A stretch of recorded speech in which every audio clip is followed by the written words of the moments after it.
La tension est montée d'un cran entre la République démocratique du Congo et le Rwanda. Kigali a accusé Kinshasa d'avoir violé son espace aérien et affirme avoir pris des mesures défensives.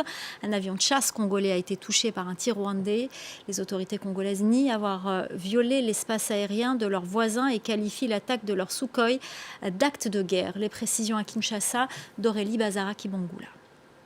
Sur les vidéos qui circulent sur les réseaux sociaux, on peut voir un Sukhoi 25, l'un des deux avions de chasse congolais, touché par un tir de type solaire.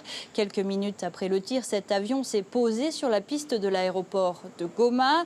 Il a été rapidement pris en charge par un dispositif anti-incendie car son aile droite était en feu.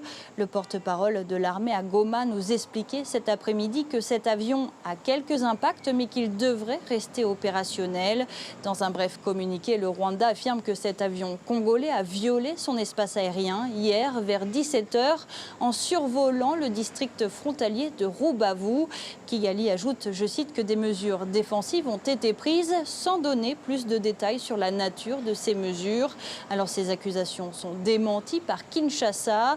Le gouvernement congolais soutient que l'avion de chasse n'a nullement violé l'espace aérien rwandais, qu'il a été, je cite, attaqué alors qu'il entamait son atterrissage sur Goma en territoire congolais. Kinshasa parle d'une action délibérée d'agression qui équivaut à un acte de guerre. Alors ce nouvel épisode fait monter encore un peu plus la tension entre les deux pays. Le Rwanda avait déjà accusé à 2 reprises en novembre et en décembre dernier des avions de chasse congolais de violation de son espace aérien.